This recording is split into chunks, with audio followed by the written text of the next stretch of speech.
ஓஹோ, நீங்க இங்கே உட்கார்ந்துருக்கீங்க ஆம்பளைங்களுக்கு நடுவுல. அங்க என்னடானா பொம்பளைங்க கூட்டமே உங்களை பாக்குறதுக்காக காத்துக்கிட்டு இருக்காங்க. அது என்னன்னா சம்மந்தி இல்லாம சமாதானம் இருக்காதுல்ல. என்ன சம்மந்தி, கூட்டிட்டு போலாம்ல? வாங்க வாங்க போலாம்.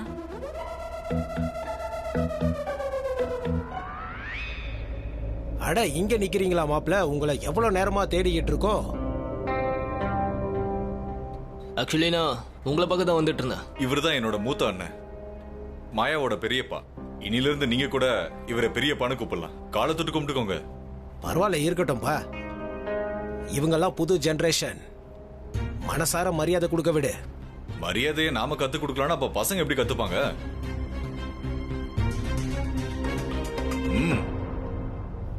போதும் போதும் போதும் போதும் போதும். நீங்க என் மனசுலயே இருக்கீங்க. இதுக்கெல்லாம் எந்த அவசியமும் இல்ல. இதெல்லாம் சம்பிரதாயம். எங்க சந்தோஷம் எல்லாம் மாயாவோட சந்தோஷத்துல தான் இருக்கு. அவளை எப்போ சந்தோஷமா வச்சுக்கோங்க. அதுலதான் எங்க சந்தோஷம் இருக்கு. எங்களுக்கு மரியாதை கொடுங்க, கொடுக்காம போங்க, அதை பத்தி பிரச்சனையே இல்ல. ஆனா ஒண்ணு, அவளோட காதலுக்கு நீங்க மரியாதை கொடுத்தே ஆகணும். சின்னவ எல்லாத்தையும் சொன்னா. எப்படி மாயாவோட முதல் நிச்சயதார்த்தத்துல நீங்க வந்து கலந்துகிட்டீங்கன்னு. இப்போ உங்ககிட்ட ஒரே ஒரு வேண்டுகோள் தான். நீங்க இப்போ முன் வச்ச கால பின் வச்சிடாதீங்க.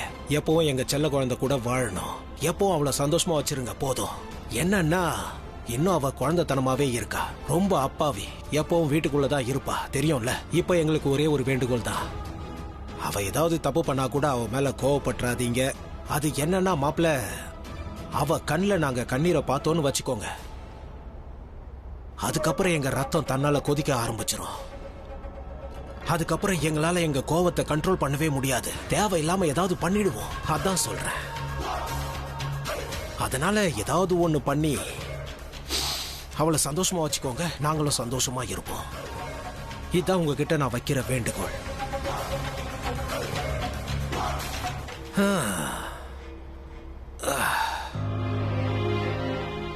சரி, நான் போயிட்டு ஒரே நிமிஷத்துல வந்துடுறேன்.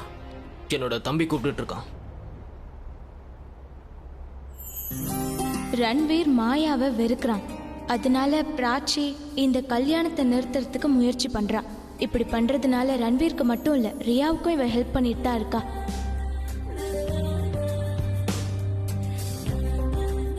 என்னாச்சு? நீங்க ஏன் அப்படி பாக்குறீங்க? சாரி. நீ நீ ரன்வீர்க்காக இவ்ளோ ஹெல்ப் பண்றதுக்கு காரணம் என்ன?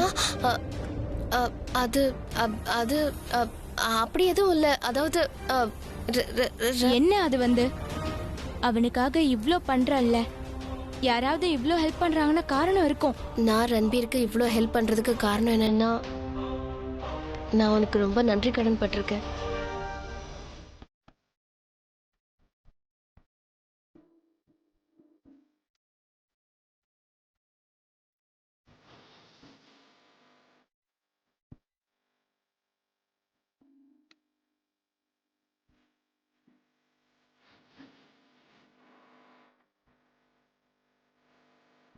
யாரும் புரிஞ்சுக்க மாட்டேன்றீங்க. இது ஒரு பொண்ணோட மானம், நம்ம ஃபேமிலியோட ரெப்புடேஷன், எல்லாத்தையும் தப்பா ஏத்தி வச்சிருக்கோம். நான் தப்பு பண்ணாத ஒரு பொண்ணோட மானத்துக்காக நிப்பேன். முதல்லலாம் எனக்கு ரன்பீரை சுத்தமா பிடிக்காது. என்ன பொறுத்த வரைக்கும் அவன் ஒரு அரகண்ட், ஆட்டிடியூட் காட்டுவான், செல்ஃப் சென்டர்ட், செல்ஃபிஷ் அவன். அப்புறம்தான் கொஞ்சம் கொஞ்சமா புரிஞ்சது அவன் ரொம்ப நல்ல பையன். எப்பவும் மத்தவங்களுக்காக நல்லதுதான் நினைப்பான், நல்லதுதான் செய்வான். உனக்கு தெரியுமா, உன் ஏஜ்ல இருக்க பொண்ணுங்க இருப்பாங்கல்ல, அவங்களுக்கு ஃப்ரெண்ட்ஸ் இருப்பாங்கல்ல, அதுல பசங்களும் இருப்பாங்க. அப்படி இருக்க பசங்க தான் அந்த பொண்ணோட லைஃப் பார்ட்னராகவும் மாறிடுறாங்க. அந்த பொண்ணு அவனையே கல்யாணமும் பண்ணிப்பா.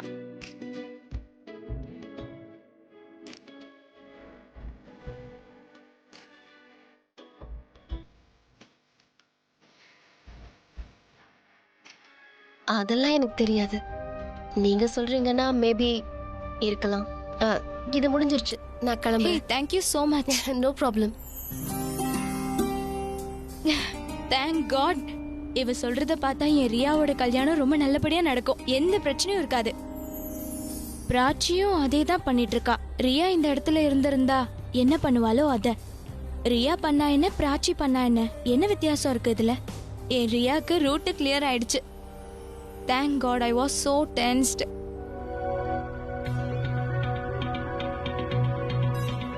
தேங்க் காட் என்னோட செல்லம், நீ என்ன காப்பாத்திட்ட. நீ இந்த கிழவனுங்க என்ன ரொம்ப டென்ஷன் பண்றானுங்கடா. பேசுறானுங்க பேசியே கொள்றானுங்கடா. தெரியும் ப்ரோ, இவங்க என்னைய ரொம்ப டென்ஷன் பண்ணிட்டாங்க. நீ எதுக்கும் டென்ஷன் ஆகாத. நீ எந்த டென்ஷன்ல இருந்தாலும் உன் தம்பி உன்னை காப்பாத்திடுவான். ஓகே, எவனா இருந்தாலும் சரி, அவன் அப்பனே இருந்தாலும் சரி, நான் பாத்துக்கிறேன். நான் சொல்ல வேண்டியது அவனுக்கு எடுத்து சொல்லிட்டேன். ஆனா எனக்கு என்னமோ அவ ரன்வீரோட ஃப்ரெண்ட்ஷிப்பை பிரேக்கப் பண்ண மாட்டான்னு தோணுது. இது இப்ப நீ சொன்னல, அதுக்கு பின்னாடி சாலிட் ரீசன் இருக்கு எனக்கு. உன் தம்பி ப்ரோ நானு. உனக்கு இதை விட ஒரு பெரிய சாலிட் ரீசன் இருக்குமா என்ன? சரிதான்டா, தேங்க்ஸ். இன்னைக்கு டபுள் ட்ரீட் எனக்கு. இப்ப நீ எனக்காக சொன்னல, இதையே பிராச்சி மாயாவோட அம்மா கிட்டயும் சொல்லிருக்கா. எனக்கு அவன் அண்ணன் கிடையாது, எங்களுக்குள்ள என்ன பிரச்சனை வந்தாலும் நாங்க பிரிய மாட்டோம்னு சொல்லிருக்கா. அவ என்னோட ஃப்ரெண்ட்ஷிப்பை கட் பண்ண மாட்டாளா? இதுக்கும் ஒரு சாலிட் ரீசன் இருக்கு. என்ன தோணுது, என்னவா இருக்கும் இதுக்கு பின்னாடி? இங்க பாரு, இப்ப என்னையே எடுத்துக்கோ. ஏன் நான் உன்னை மனசார நேசிக்கிறேன்ல, அதே மாதிரி அவனும் உன்னை நேசிக்கிறான். She is in love with you bro. அட என்னடா நீ தானே இப்படி சொல்ற? அவ என்னன்னா இப்படி எல்லாம் சொல்லவே ஏன்னா அவ ஒரு பொண்ணுங்க மனசுல இருக்கிறத சொல்றதுக்கு கொஞ்சம் டிலே ஆகும். அவ அவளுடைய ஃபீலிங்ஸ் உன்கிட்ட சொல்லாத வரைக்கும் நீ அவ கண்ணையே பாத்துக்கிட்டு இரு. உன் காதல அவளுடைய கண்ணுல தேடு. புரியுதா? உனக்கு ஒண்ணு தெரியுமா, உண்மையை சொல்லட்டுமா? அது அவளை பத்தி யாராவது பேசினாலே, இன்ஃபேக்ட் பேசுறது கூட இல்ல, அவ பேரை சொன்னாலே நீ சொல்ற மாதிரி அப்படியே உள்ள இருந்து சந்தோஷம் பொங்கி முகத்துக்கு வந்துருது. அதாவது அவளை பத்தி யோசிச்சாலே போதும், பட்டர்ஃபிளைஸ் பட்டர்ஃபிளைஸ். ஆனா எங்களுக்குள்ள பிரச்சனை என்னன்னா மாயாவால தான். இந்த விவகாரம் மட்டும் முடியட்டும், நான் இந்த மாயாவோட மாயாஜாலத்துல இருந்து வெளியே வந்துட்டேனா என்னோட முழு போக்கஸையும் பிராச்சி மேலேயே வச்சிருவேன். முழு போக்கஸையும். டேய், இந்த மாயாவை ஏதாவது பண்ணி தொலைடா, அவளை கிட்னாப் ஆவது பண்ணி தொலையண்டா. அட ஷகனா, ஷகனா, எங்க அந்த ராகுல் வந்துருவான்னு சொன்னீங்க? அவன் வந்துட்டா இருப்பான், ஆன் தி வேல இருப்பான். நான் சொல்றேன்ல. உனக்கு தெரியுமா டைம் என்ன ஆகுதுன்னு? ஒருவேளை அவன் வரலன்னு வச்சுக்கோயேன், நான் மண்டை காஞ்சி போய் உட்கார வேண்டியதுதான். அவன் வந்தாதான் மாயா இங்க இருந்து கிளம்புவா. மாயா கூட சேர்ந்து அவன் ஃபேமிலியும் போயிட்டானா என்னோட பிரச்சனை முடிஞ்சு. இந்நேரம் அவன் வந்துட்டு இருப்பான். தாடி மீசைக்காக லேட் ஆயிருக்கும். தாடி மீசை அரேஞ்ச் பண்ண இவ்வளவு லேட் ஆகுமா? நான் ஸ்டெப்ஸுக்கு பக்கத்துல இருக்கேன். நீ எங்க இருக்க? ராகுல் ஸ்டேர்கேஸ் ஸ்டெப்ஸுக்கு பக்கத்துல. ஆ சரி வாங்க போலாம். ராகுல் ஸ்டேர்கேஸ் பக்கத்துல. நீ எங்க இருக்க? பாத்துட்டேன், நான் உன்னை பாத்துட்டேன். ராகுல், ஆமா இங்கதான். நீ எங்களை பாத்துட்டல, ஒண்ணு பண்ண, நீ எங்க பின்னாடியே வா. ஓகே, சரி வா. எங்க போற நீ?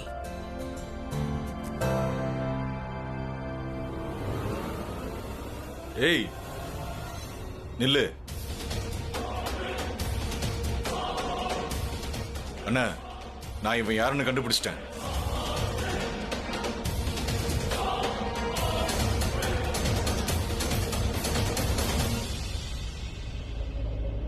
தேங்க்யூ. எதுக்கு? தேங்க்யூ. இப்படி இவ்வளவு விஷயங்களை பேசி நீ பழைய நினைவுகளை ஞாபகப்படுத்திட்ட. அப்படியே எனக்கு என்னவோ அப்படி தோணவே இல்லை. நாம ரொம்ப நாள் கழிச்சு மீட் பண்ற மாதிரி. எனக்கு என்னவோ ஏதோ இதெல்லாம் நேத்து தான் நடந்த மாதிரி இருக்கு. இன்னைக்கு நாம அதை பத்தி பேசுற மாதிரி இருக்கு. கொஞ்ச நேரத்துக்கு எனக்கு என்னவோ அப்படி தோணல. நீ என்னை விட்டு பிரிஞ்ச மாதிரி. நீ பேசுறது எனக்கு கேக்குது, நான் உன்னை பார்க்க முடியுது. அவ்வளவுதான், வேற எதுவும் தோண மாட்டேங்குது. There is nothing going on. Thank you. நீ அப்படியே என்கிட்ட பேசி என்ன திசை திருப்பி என் பயத்தை மட்டும் போக்கல. நீ எனக்கு எவ்வளவு பெரிய சந்தோஷத்தை கொடுத்திருக்க தெரியுமா? அத உன்னால மட்டும்தான் கொடுக்க முடியும். It's only you. Just you. உனக்கு தான் தெரியும் how to handle me. Otherwise நான் ஒரு பைத்தியக்காரன். கடவுள் ஒருவேளை இதுக்காக தான் என்ன படைச்சாரோ? நான் உங்க வாழ்க்கையில வந்து உங்களோட ஒவ்வொரு பிரச்சனைக்காகவும் போராடுறதுக்கு. என்னோட ஒவ்வொரு ப்ராப்ளத்தையும் சால்வ் பண்ணதுக்கு அப்புறம் என்னை விட்டு போ சொல்லி கடவுள் சொன்னாரா என்ன?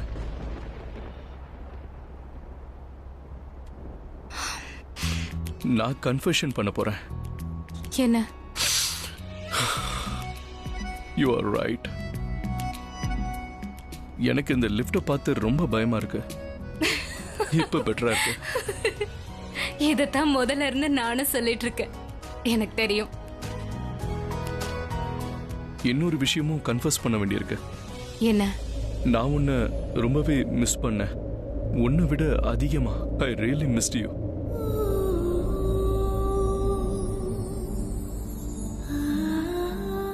இன்னொரு விஷயமும் கன்ஃபஸ் பண்ணணும். என்ன? இந்த ஃபர்ஸ்ட் ஆஃப் ஆல் இந்த லிஃப்ட்டை விட பிரமாதமான இடம் வேற எதுவுமே இல்ல. சீரியஸ்லி வேற எந்த இடமும் இருக்க வாய்ப்பே இல்ல. இதனாலதான் நீ என் பக்கத்துல இருக்க, இவ்வளவு நெருக்கமா இருக்க, எந்த டிஸ்டர்பன்ஸும் இல்ல. இந்த லிஃப்ட் கொஞ்சம் கொஞ்சமா எனக்கு ஃபேவரட்டான இடமா மாறிட்டு இருக்கு. என்னது இப்படி உளற? ச்சே, உனக்கு தோன்றத சொல்லி ஏன் காப்பி அடிக்கிற? வேற என்ன, நான் சொன்னதை அப்படியே காப்பி அடிச்சு சொல்ற. வேற என்ன சொன்ன? This is your favorite spot, இல்ல? எங்கடா அவன்? யாரு எங்க? ஏய் ராஜுடா. என்னாச்சு? மறுபடியும் ஸ்டக் ஆயிடுச்சா? நான் எவ்வளவு நாளா சொல்லிக்கிட்டு இருக்கேன் லிஃப்ட் சர்வீஸ் பண்ணணும்னு. அதான் எப்ப பார்த்தாலும் ரிப்பேர் ஆயிட்டே இருக்குல்ல, புதுசா போட்டுற வேண்டியதுதானே. லிஃப்ட் பா இது, டியூப்லைட் இல்ல. உடனே ஃபிக்ஸ் பண்றதுக்கு காசு எவ்வளவு செலவாகும் தெரியும்ல? ஒரு உயிரோட விலையை விட ஜாஸ்தி ஆகாதுல்ல. இப்ப அந்த 2 பேருக்கு ஏதாவது ஆச்சுன்னா என்ன பண்ணுவேன்? அதுக்கப்புறம் எவ்வளவு பிரச்சனை எவ்வளவு செலவு தெரியும்ல. போடுவேன், ஆனா வேலை செய்யும் போதெல்லாம் நான் போட மாட்டேன். இல்ல போடு நீ. அதுவும் பாக்கெட்ல எப்போ வச்சிருக்கணும், என்ன பார்த்ததும் வாயில எடுத்து போட்டுக்கணும். ஏன் அப்படி? அப்பதான்டா என்கிட்ட எதுவும் பேச மாட்டான். ரொம்ப பேசுறான்டா. ஒரே ஒரு தடவை லிஃப்ட்டுக்கு செலவு பண்ணுங்க. லிஃப்ட் ராஜு 2 பேருடைய பிரச்சனையும் உங்களுக்கு முடிஞ்சிடும்.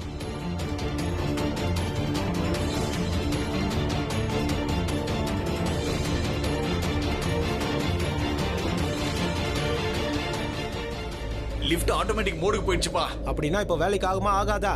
ஆகும். ஆனா இப்ப லிஃப்ட்ல இருக்கிறவங்க சேஃபா இல்லையே. ஒண்ணு இப்ப லிஃப்ட் மேல போகும் இல்ல கீழே போகும், அதுவும் ஃபுல் ஸ்பீட்ல. நீ என்னடா பேசுற? தப்பிக்கிறதுக்கு எந்த சான்ஸும் இல்ல.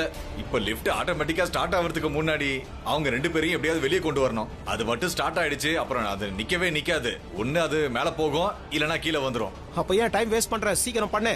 வா வா வா, சீக்கிரம் வா.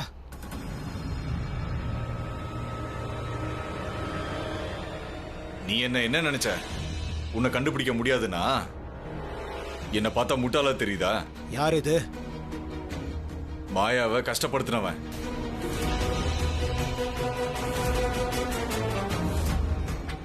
மாயாவை வாழ வச்சிருக்கான். என்ன பண்ணா இவன்? அண்ணா, இவன் டிசைனர் வியார் ஷாப் வச்சிருக்கான்.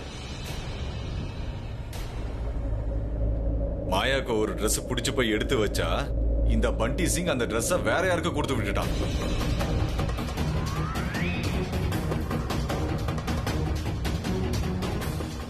யார் அந்த பண்டி சிங்னு தெரியலையே. இப்ப இதை வச்சு ஒரு புது சாப்டர் ஸ்டார்ட் ஆயிடுச்சுன்னா அப்புறம் வேற ஒரு புது ப்ராப்ளம் கிரியேட் ஆயிடும். ரோஹன், டே ரோஹன், என்னடா இங்க நிக்கிற? வாடா. பண்டி உன்கிட்ட சொன்னல அந்த Dress வேற யாருக்கும் கொடுக்க கூடாதுன்னு. நீ இங்க நின்னு என்னடா பண்ணிட்டு இருக்க? எல்லாரும் வெயிட் பண்ணிட்டு இருக்காங்க. வாடா. ஒரு நிமிஷம். இது என்ன குழப்பம்? நீ இவனை பண்டின்னு சொல்ற, மாப்பிள்ளை என்னடான்னா இவனை ரோஹன் சொல்றான். இவனை பார்த்தா பண்டி சிங் மாதிரி தான் தெரியுது.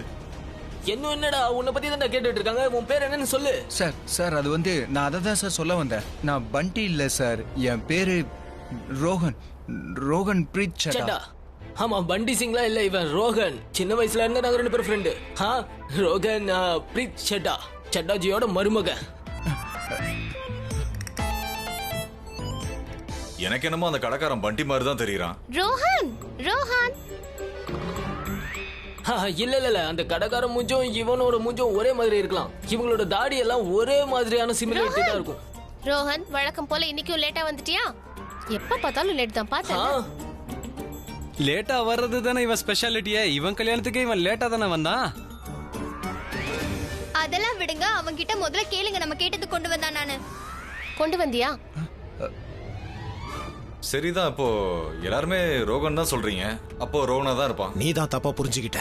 நல்ல வேலை அவசரப்பட்டு எதுவும் பண்ணல. போங்க பசங்களா, கூட்டிட்டு போங்க. தப்பு இவனோட தான். Thank you uncle. Come let's go. வா ரோஹன், போலாம். வா மிஸ்டர் சட்டா. இவன் பண்டி இல்லனாலும் இவனை நான் எங்கேயோ பார்த்த மாதிரியே எனக்கு தோணிக்கிட்டு இருக்கு. அதுவும் எங்கேயோ நெருக்கமா பார்த்த மாதிரி. வயசானதுனால இப்படி தோணுது. ஆனா நான் இப்ப உடனே வந்துடுறேன். ஒரு நிமிஷம் இரு. எனக்கு ஏன் இப்படி தோணுதுன்னு தெரியல. இவங்க எல்லாரும் கல்யாணத்துக்கு ஒத்துக்கிட்டாங்க. இருந்தாலும் இவங்க உள்ளுக்குள்ள அதுக்கு சந்தோஷப்படுற மாதிரி தெரியல. மாயாவோட கல்யாணத்துல குழப்பம் எதுவும் ஏற்படக்கூடாது. அப்புறம் ஜனங்க நம்மளை காரி துப்புவாங்க. தான் பொண்ணு கல்யாணத்தையும் நடத்த முடியல, இவர் எப்படி பப்ளிக்கை பார்த்துப்பாங்கன்னு கேட்பாங்க. அப்புறம் என்ன, வர்ற எலெக்ஷன்ல அதோட தாக்கம் தெரியும். அதுக்கு முன்னாடி பிரச்சனையை வளர விடக்கூடாது. நீ ஒண்ணு பண்ணு, சூரஜுக்கு போன் பண்ணு. சூரஜ் வர்மா?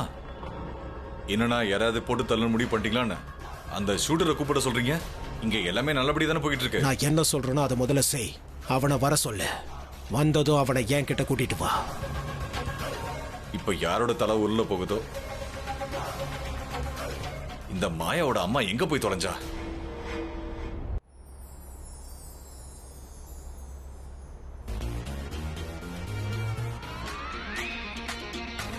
ஆமா, நீங்க என்ன யோசிச்சுட்டு இருக்கீங்க? வேற என்ன, மாயாவை எப்படி சம்மதிக்க வைக்கிறதுன்னு. அப்படின்னா அப்படின்னா கல்யாணத்துக்கு எப்படி சம்மதிக்க வைக்கிறதுன்னு தான். அம்மா, இதுக்கு எதுக்கு சம்மதம்? அவ கல்யாணத்துக்கு தயாரா தானே இருக்கா. உண்மையிலேயே ரொம்ப பாசமான பொண்ணு, அப்படியே ரன்வீர் மாதிரியே. பாருங்க பாருங்க, போட்டோ பாருங்க, எப்படி ரொம்ப ரொம்ப அழகா இருக்கு. இப்ப மாயாவை பத்தி முழுசா தெரிஞ்சதுக்கு அப்புறம் நீங்க ரன்பீரை பத்தி முழுசா தெரிஞ்சுக்கணும்ல. ரன்பீர் எப்படிப்பட்டவன்னு. ஆனா மாயாவை பத்தி உங்களுக்கு எப்படி தெரியும்? அட, அவதான் அங்க என் கூட நின்னு பேசிக்கிட்டு இருந்தாளே.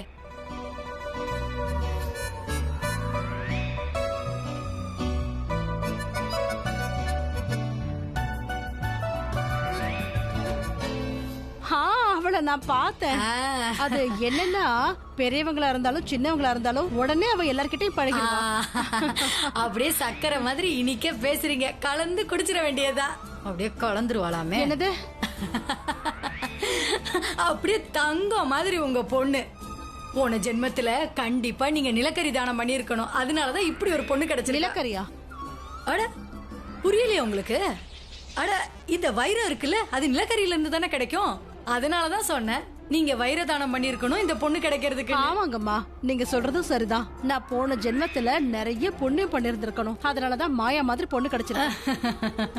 ஆமா, நாங்க பாவ காரியம் பண்ணிருக்கணும். அதனாலதான் உன் பொண்ணு என் வீட்டுக்கு மருமகளா வர போறா. அம்மா, நீங்க எதுக்காக முணுமுணுக்குறீங்க? அட, ஒண்ணு இல்ல, நீங்க மாயாவை புகழ்ந்து பேசுறீங்கல்ல, அதான் அவளை மனசுக்குள்ளே ஜெபம் பண்ற. அந்த கடவுள் இந்த மாதிரி பொண்ணை யாருக்கும் கொடுக்க கூடாதுன்னு. அதாவது நான் என்ன சொல்ல வரேன்னா, எப்பெல்லாம் மாயா அந்த பூமியில அவதரிக்கிறாளோ அப்பெல்லாம் அவ வேற யார் வீட்டுக்கும் போயிடக்கூடாது, எங்க வீட்டுக்கு தான் வரணும். அததான் அந்த தாய் கிட்ட வேண்டிக்கிட்ட. தாயே, நிஜமாவே அந்த மாதிரிலாம் எதுவும் பண்ணிடாத. நான் சும்மா ஏதோ நடிச்சுக்கிட்டு இருக்கேன். ரொம்ப நல்ல பொண்ணு. அப்ப அவ உங்களை பத்தி என்ன சொல்லிட்டு இருந்தா தெரியுமா? என்ன பத்தியா? அவதான் சொன்னா, எங்க அம்மா தான் எப்போதும் எனக்கு கெட்ட பழக்கங்கள் எல்லாம் கெட்ட பழக்கத்துல இருந்து தள்ளியே வச்சாங்கன்னு. வேற என்னெல்லாம் சொன்னா தெரியுமா? என்னோட வாழ்க்கையிலேயே நான் ஒரே ஒருத்தரை தான் நேசிக்கிறேன்னு சொன்னா. அட கடவுளே, ஒருவேளை ராகுல் பேரை சொல்லி இருப்பாளோ? யார? ஒன்னதான், வேற யார? அப்படியா? உன்னை ரொம்ப நேசிக்கிறா. எங்களுக்கு தான் ஒரே பெருமை இந்த மாதிரி பொண்ணு கிடைச்சதுக்கு. அம்மா, என்னால நம்பவே முடியல. அவ இந்த அளவுக்கு உங்ககிட்ட பேசிருக்காளா? ஏன், அவ அப்படிப்பட்டவ இல்லையா? இல்லனா நீங்க அப்படி கிடையாதா? அட இல்ல இல்ல, அப்படி எதுவுமே சொல்லல. அவ இவ்ளோ நல்ல விஷயங்களை, அதுவும் உங்ககிட்ட இவ்ளோ விஷயங்களை சொல்லிருப்பான்னு நான் எதிர்பார்க்கவே இல்ல. என்கிட்ட என்னெல்லாமோ சொன்னா. அவளோட பர்சனல் லைஃப பத்தி கூட சொன்னா. ஒரு திறந்த புத்தகம் மாதிரி ஆயிட்டா. அப்புறம் என்ன, நான் அவளை படபட படபட படபடன்னு படிச்சுக்கிட்டே இருந்தேன். இவங்களால எனக்கு ஹார்ட் அட்டாக் தான் வரப்போகுது. என்ன யோசிச்சுட்டு இருக்கீங்க? அதெல்லாம் ஒண்ணும் இல்லம்மா, இதெல்லாம் கேட்கும் போது எனக்கு ரொம்ப சந்தோஷமா இருக்கு. அவ உங்ககிட்ட இவ்ளோ நல்ல விதமா பேசியிருக்கான்னு. அது சரி, அவ உங்ககிட்ட எல்லா நல்ல விஷயங்களை பத்தி தானே பேசியிருக்கா? ஏன், ஏதாவது கெட்ட விஷயங்களும் இருக்கா?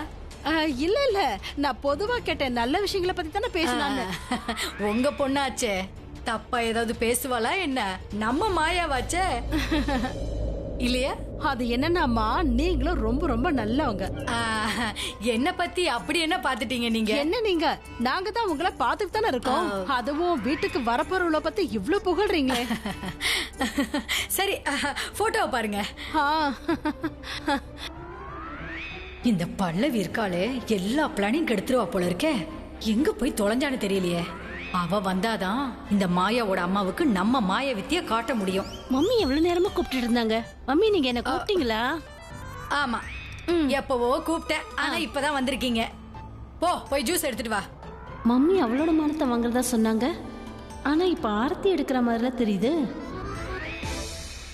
அப்புறம் இன்னொரு கன்ஃபெஷன் இருக்கு. இன்னொன்னா? ஆக்சுவலி விஷ் அது. என்ன? அதாவது நாம இப்படியே நம்ம வாழ்க்கைய புதுசா ஆரம்பிச்சா நான் இப்ப இருக்கிற மாதிரி ஒன்னா வாழலாம். என்ன சொல்ற? அப்புறம் நாம பழைய நினைவுகள் மறுபடியும் வாழலாம். இல்ல நினைவுகளை உருவாக்கலாம். ஓய் லிசன், நம்ம பொண்ணுங்களை பத்தி கவலைப்படாத, நான் பேசிக்கிறேன் அவங்க கிட்ட. 2 பொண்ணுங்க கிட்டயும் சரியா? I will make them understand.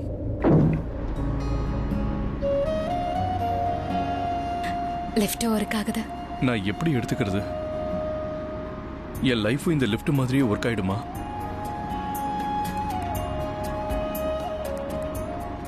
ஆனா பசங்க இதை எப்படி? நீ மறுபடியும் ஏன் டென்ஷன் ஆகுற? என்ன சொன்ன? நான் பசங்களை நான் சமாளிச்சுக்கிறேன்னு சொன்னல. பெரியவளையும் சின்னவளையும் ஒத்துக்கலன்னு வச்சுக்கோ, அப்படியே ஒண்ணு போட்டுறேன். அவங்க என்ன தூக்கி போட்டு மிதிப்பாங்க.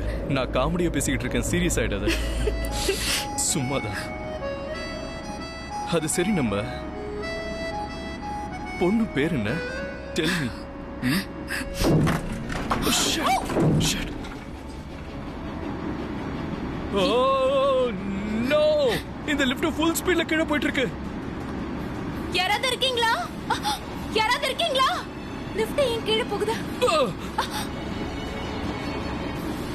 யாராவது இருக்கீங்களா?